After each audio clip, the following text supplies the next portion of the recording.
Leah Molatseli is a lawyer, published legal tech author, speaker, and legal tech and innovation specialist who currently holds the role of Head of Business Development at Legal Interact. She sits as a council member for the University of the Free State, part of the advisory board for the Global Legal Tech Hub and Women in Tech South African chapter. She is a country member for the Global Legal Tech Consortium and is one of 2022's ILTA's most influential woman in legal tech honoree. In this podcast episode, Leah shares her insights transitioning from going traditional lawyer route to the legal tech space.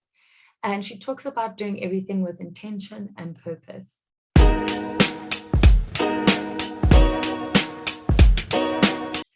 Morning, Leah. Thank you so much for joining me on the Tea with Nikki. It's such a pleasure to have you on here today and taking the time.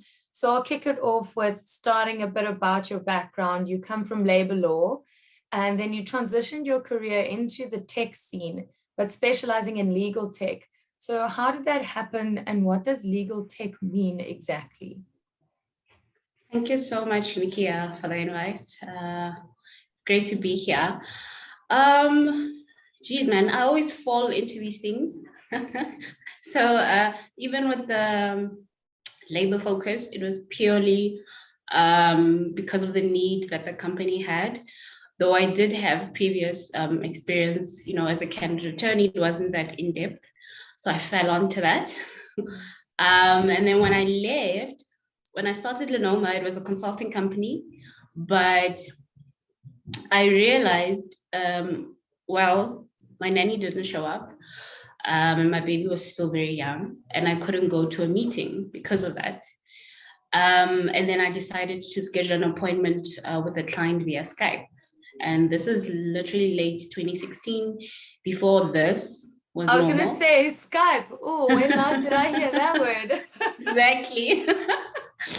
And the client agreed, so I didn't lose out on that, and it kind of sparked something like, oh, I don't need to leave home in order to give legal advice, which is what I wanted to do, but on my own terms.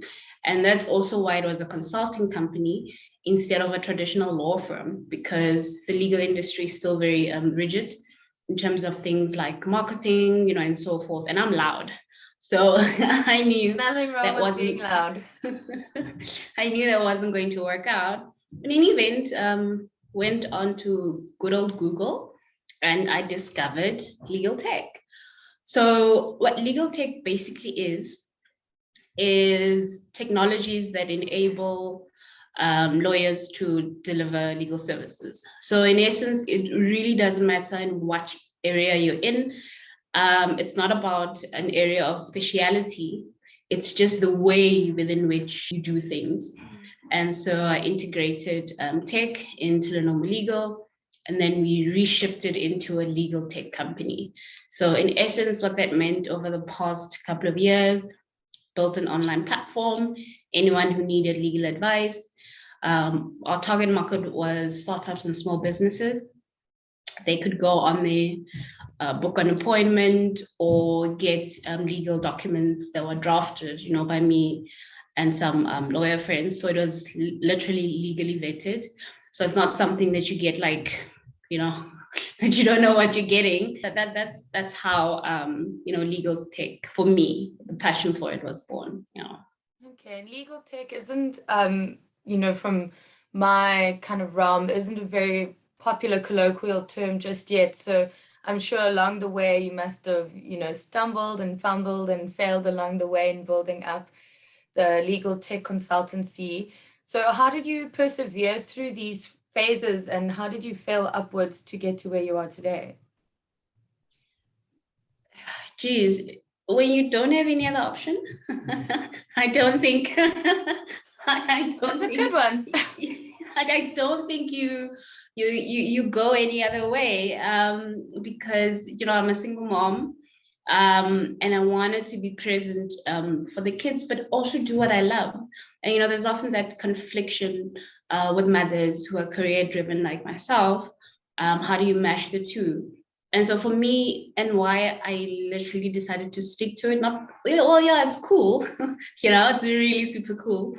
And I'm curious naturally, but it was also the freedom that it allowed me. And I mean, think about from a practical perspective, you draft a contract once, you review it maybe annually, or if there's a change, in different laws that impact the particular contract, you plug it on a platform, and then you get consistent revenue. So it made sense, to me. In terms of failure, geez, I anyone in the startup world will tell you how rough it is, how lonely it is. And even though legal tech right now, particularly on the continent, is starting to get a lot of headway, back then it was very, very lonely. Luckily, Twitter really, really saved me. Literally, you can just go on the hashtag legal tech and you'll find your tribe. Because sometimes it gets so lonely in whatever you're doing, but finding an ecosystem and a community of people who were building what I was building just on the other side of the world. But because it was legal tech and because we understood the resistance around the traditional industry about doing something so drastic, it connected us.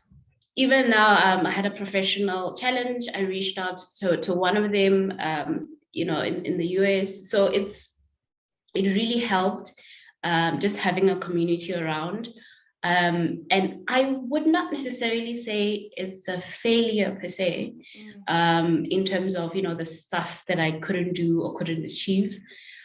I think it's just lessons, because literally every single thing that I did has led up to where I am right now. So for example, I'm head of business development here, but it requires you to be a lawyer and understand how lawyers think, which I am. It requires you to understand legal tech, which I do because I was in this space and I continue to learn. And it requires you to have a business mind, which I do, be entrepreneurial in nature and understand the dynamics of business, assessing competitors, analyzing markets, ensuring that internal business processes allow for scaling of products, building relationships and networking. And I mean, if you are a startup, your whole life is around building relationships. You're building one for your teams, you're building one for your investors, you're building one with stakeholders, people in the public. So I don't necessarily see it as failure per se. It's just things, those dots that Steve Jobs often speaks about, that in hindsight, it's actually all connected. Yeah. And through these phases that you've had, where you've had to wear these many different hats, I know that you've previously mentioned to me about staying true to yourself and your identity and not letting your identity become your career. So through these phases, how have you managed to do that and maintain that? Plugging out. Despite my very outgoing personality, literally, if you just search online, Leah Molatseli, like you'll see a bunch of stuff that I've done, but I'm actually very reserved, shockingly enough. And also because I feed off people's energies. So whenever I have a talking session or whatever it is that I'm doing, it feels like I'm getting out of myself. So like a bear, I need to retreat and go back into my cave, center myself. And that is what really gets me through me, understanding myself and understanding that you can't always be out there. You can't always, be doing X, Y, Z, purely because you also need to find your power and your center. And you can't do that with noise all around. There's power in solitude. There's power in silence and just removing yourself. I mean, at some point I left social media. I recently only just came back to Facebook, 3 days ago, after a year of not being there. So you really need to catch yourself and come back to who you are, because you do get sucked into, oh, I'm a lawyer, this is how I'm supposed to act. But we're really different. I mean, I'm a classical example. I'm very different from a traditional, lawyer, and it's okay, So when you say you come back and center yourself, what does that look like exactly? How do you do that apart from the social media break? Because also you're a mother, so that must be quite difficult to take some time for yourself as well. You have to be very intentional. So I struggled a lot to keep my thoughts in check, purely because my brain is literally always wired. Yeah. So, you know, before people wake up, find time, literally, even if it's just 30 seconds, just be with yourself, you know, get yourself ready, get yourself calm, see how the day will actually roll out for you. That really has helped me a lot in terms of hitting my, I don't call it my to-do list because that sounds obligatory. I It's call it nothing wrong my with a to-do impact list. list. I love a to-do list. I call it my impact list. You know, it just that a word change for me gives me a bigger meaning. Like, oh, okay, no, I'm not just sending an email. It has a ripple effect in terms of the bigger picture.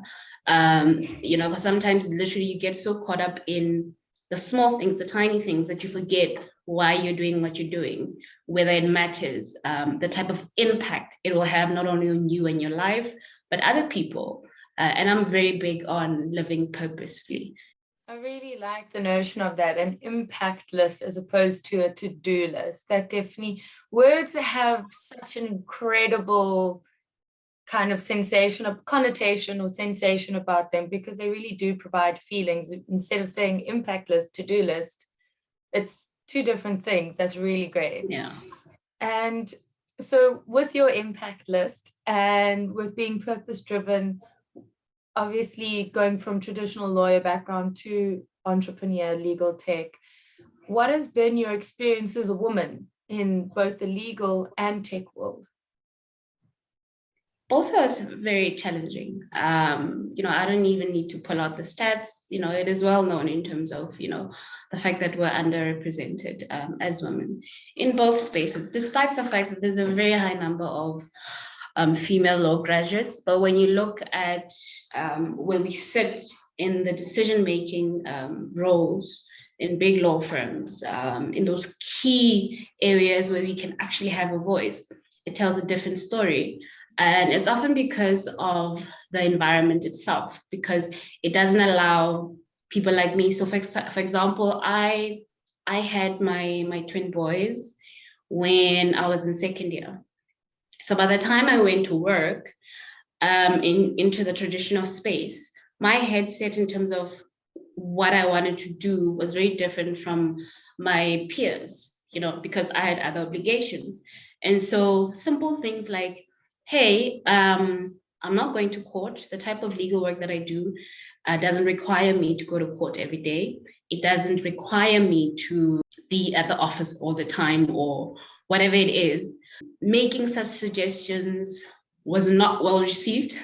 You know, having flexi hours, you know, things like that. And, you know, those were some of the key things that made me relook and rethink whether, you know, being in the traditional space was for me.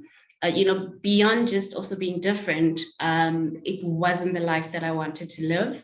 And so I went into tech. The challenge is there, but I must say, tech, more specifically legal tech, is more welcoming. It's more open. And I guess it's because, you know, when you're the black sheep, when you're the naughty kids, you stick together. Yeah. So, so it's a bit more welcoming. I'm much more happier. Information is shared. It's not so competitive like in the traditional legal space. We share resources. We share how we do what we do, because we know literally the type of impact it can have from a service delivery perspective, from people, genuine, ordinary citizens getting access to legal services purely because of how we do what we do. And so it has been very welcoming.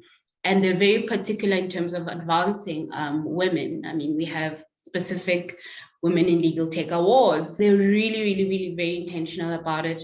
Even the community itself, it's very welcoming. So for example, here where I am right now, so I'm back in corporate, but in a legal tech company.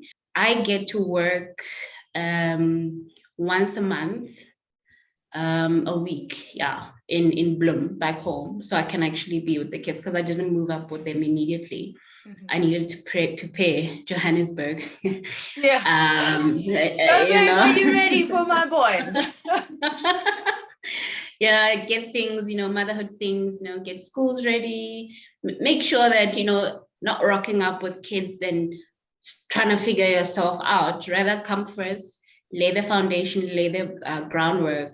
And so, those type of things, where people actually understand that, hey, you're a mom. Yeah. Hey, you'll miss your kids. So, dude, you don't have to be in the office all the time. You can have that time, you still deliver, things like that. It's very, it's a huge shift for me, I must say. I absolutely love it. I love this space. Yeah. What do you think that it is about the traditional legal sense that keeps it sort of so rigid? Traditionally lawyers, and I mean, I can understand that because I too am a lawyer, and the connotation of a lawyer, that word, as you say, words are powerful. It brings up a sense of respect, of gravitas, of geez, so because of that, sometimes we have become very exclusionary and classist, to the detriment of everyone else. And so when you don't fit into the mold, it becomes a big challenge. And I think because of the way that it's built, information is kept within the space, because obviously that's where the money comes from in terms of how money is made. So that becomes quite a challenge. And so for me, I think that's really it's a structural thing. It's not a one person thing. You get into a system and then you have to shift yourself and fit yourself into fitting into it, So yeah, it's the system itself. What do you think that can be done to maybe shift the system to be more inclusive? More people like me, more people who are diverse in key decision making roles, because you can't have a change, or you can't have a different perspective if everyone is a white old guy,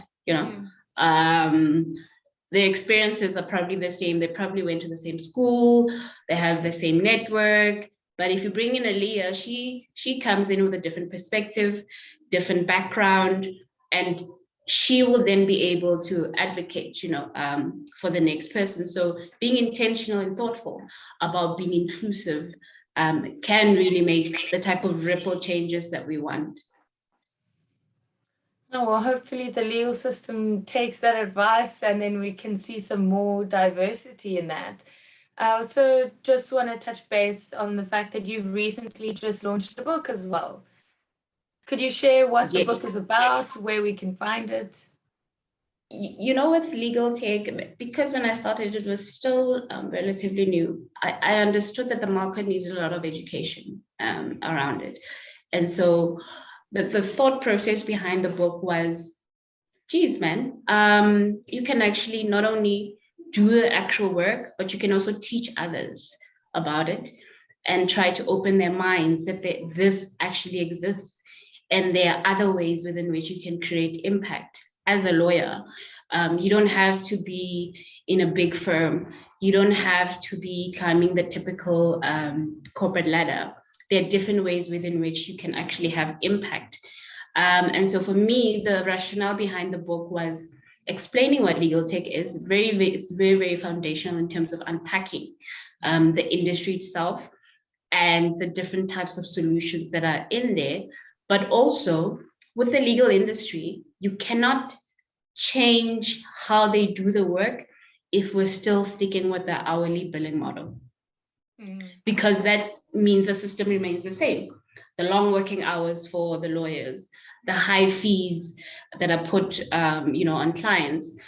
So part of the book is also dedicated to showing alternative business models around you can actually still make money, but differently, and so I partnered with youve Publishers. So they're also a well-respected legal publisher in the country. And the reason why I did that was because lawyers, we like credentials, we like credentials.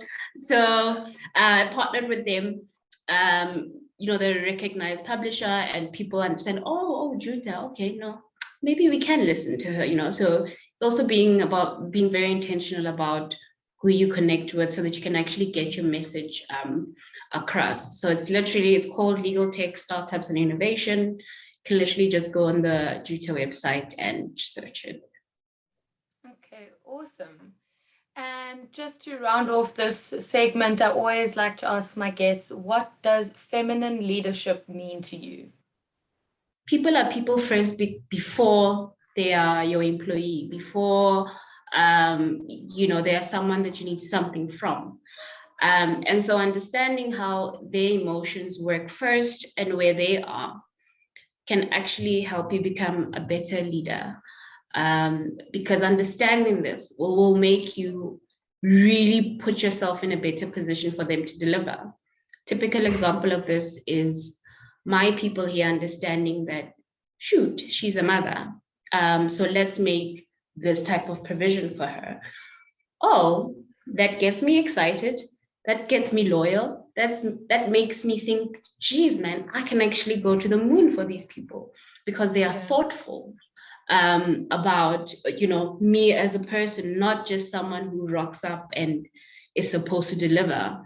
So it's really, really about being very thoughtful. For me, that's what feminist leadership is, being very thoughtful about the people behind what you're trying to get out of,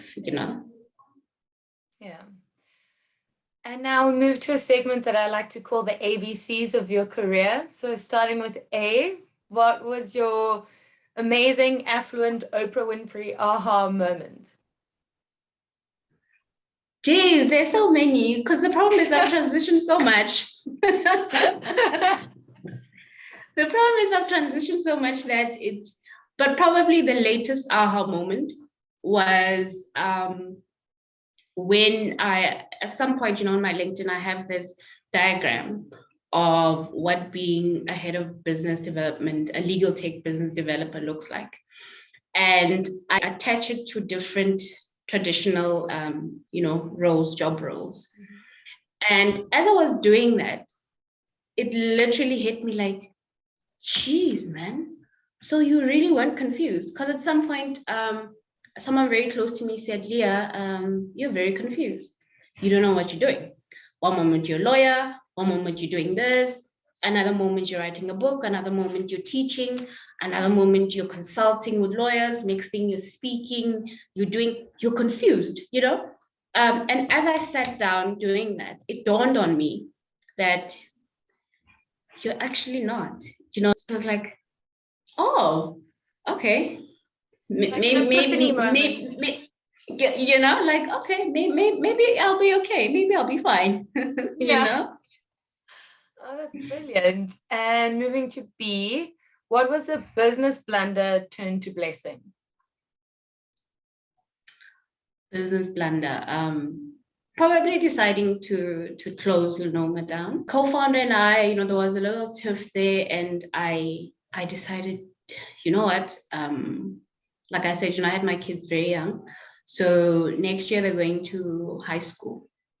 So I literally have 5 years before it's varsity fees, And in my head, I'm like, do you want to start from scratch? Do you want to sit down and start from scratch? Because that's really what it amounted to. And I was like, yeah, no, I don't have the energy anymore. Personally, I've sacrificed a lot, and they have also sacrificed in the sense that I know my capacity in terms of what I could be able to offer them. And I haven't been doing that to my fullest potential. And I can't keep doing that for my dream. And I had to rethink what my dream really is. So it's not really about having my own company. No, it's about legal tech and the type of impact I want to have in legal technology. So if this means I do this for somebody else, perfect. It just means I get to live my dreams on somebody else's payroll. And I mean, that's a perfect scenario, Which, look, then you don't have to stress where's the money coming from. You get it every month. So yeah, the biggest blunder for me literally was, that particular, co-founder, that literally led to that. But the way that it turned around for me, I'll forever be grateful. And if you're like me and not so many amazing things have happened for you, sometimes you catch yourself like, man, when is the other shoe going to drop, So Yeah. for me, even though it was a huge blunder, it has turned out to be a blessing. It definitely does sound like it turned into a blessing, so that's great.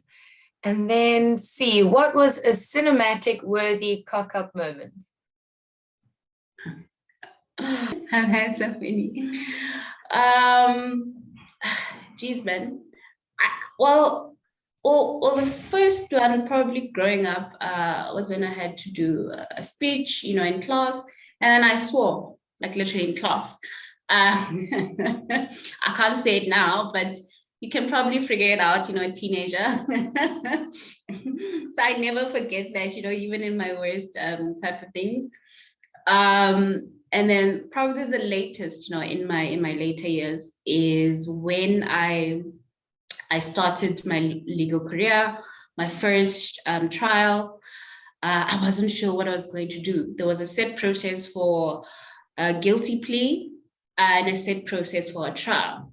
But the thing is, my client had two charges. One he was pleading guilty to, and then the other it was a not guilty, meaning there needed to be a trial. I wasn't aware of that process that combined the two. I do a plea, goes great. Next thing, you need to go to the next step. I fumble. Luckily, I had a very understanding magistrate, and I asked her, for me if I could just recuse myself. I went to the bathroom and I cried. I've never cried so hard in my life. Like, it was, when it happens, it feels like the biggest thing, when I look back now, it's like, whatever, Leah. Get over yourself. You are learning, it's fine. Yeah. It's okay. It's part of the process. You just don't rock up and end up being, an amazing lawyer, whatever. You fumble, at some point. But yeah, that was like, that I'll never forget. Shame. Well, I'm glad it was a good lesson learned. We all sometimes need a good little cry in the bathroom when something happens. And now we're moving on to the final segment in the podcast, which I like to call the quick fire round questions. And so just the first thing that comes to the top of your mind. So number one, if you could change one thing in the legal space, what would it be? The whole thing. The entire legal space, the entire legal system. The whole thing. Sometimes I just feel like it's so archaic. Right now, the trends towards, digitizing some processes. I know, the court system itself, it's also moving towards getting, an official customized court online system. So that will be helpful. And I know that there are inroads with regards to actually being able to get a protection order online. I get it, but sometimes we are too exclusionary. We are too caught up in, I'm a lawyer, I studied this for so many years. Yes, great, amazing, but it really isn't supposed to be about you. It's about other things. It's about other people, and it's sometimes so ego-driven. It's about me winning this case, but is it for the greater good? So to take ego out of law, that's it. I think that sounds like the main thing, to take the ego out of the law space. Take it out of the law, and then the conversations will be much easier. And the next question, what is the worst piece of advice you've ever received? Probably to stick to being a lawyer. At some point I was told, no man, like, what are you doing? You're playing. Why are you playing? Why are you playing? Stop this thing, that you're doing. What, legal tech? No man, stop it. Be a lawyer, be like everyone else, go back, do this. I'm so glad I didn't listen to them. I'm really, really glad. I'd probably be such a miserable human being. So I'm glad I didn't take it. And in contrast, what was the best piece of advice you've ever received? Follow your passion. And I know it's so stupid, but literally everything I've done in my career has been passion driven. And so even when the awards come in, even when the whatevers come in, for me, it's like, thank you. But the award, the real win is getting to live out my dream. Not a lot of people get that. Not a lot of people get to mash their passion and actually make a decent living and just be able to survive, and I get to do that. And for me, it's a blessing.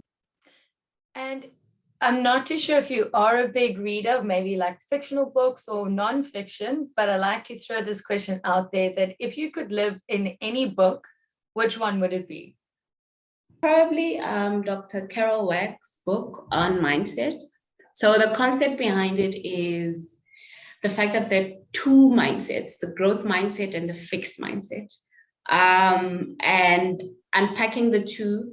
And really, it champions us fostering the growth mindset in terms of, how you approach things. The fact that your IQ is actually not static. You can keep going. You can learn a new skill. You can learn a new trade. And I didn't know I was embodying some of those aspects until I read it. And so if I could live in there, because she's so eloquent about it, in terms of explaining it and putting us in different scenarios, because it's not only about career-wise, it's also about, in relationships, how to navigate that, in family situations, how to look at things from that purview of growth instead of just being fixed that no, life is sad, you can't change anything, you are given what you're given, you don't have the power to actually shift things. And so for me, it's like one of my staple books. It's one of those things where, if you need a reminder, you just take it out and go back in. I absolutely love it. Okay. She also has some cool TED Talks. Yeah. Oh, really? I'm going to look up. It sounds like my kind of book. And then the final question is 3 people that you would like to have over for a dinner party, dead or alive. Burner boy. Oh, it's stupid, I know, but Burner boy. Everyone who knows me knows the love I have for that man. Probably him, because I feel like he'd be a great vibe, to the table, blah, blah, blah, blah.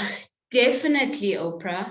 I know people probably say this, but I'd like to understand the rationale behind getting to where she got, even through her trouble. But firsthand, you can read about it. It's really not the same. You can read about these things, but really chilled conversation and just understanding also the type of support that she has, because sometimes it can be very lonely when you're an ambitious woman.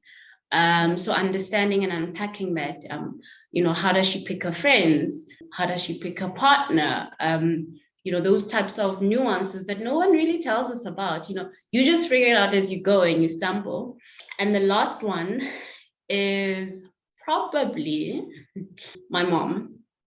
Yes, we have dinner, but I grew up an only child, and so part of her job was trying to get me, not get into trouble, but just having an earnest conversation around, geez, ma'am, I'm here, I'm alive. Hey, you didn't kill me. But how was it, Right now, I don't know, we don't talk as much as I'd like to. So it would be great, in a free, because sometimes parents, so in a free environment, where you can get to question certain things and ask, okay, so how did you navigate that? How did you do this? Whatever. So that would be great. Amazing. Well, thank you so much again, Leah, for joining me on the podcast today. I really do appreciate your time. It was so great hearing how you love to do things with intention. I feel like that's your main drive, is that you do everything with intention and purpose. And that was beautiful to hear. Thank you so much again. Thank you for having me.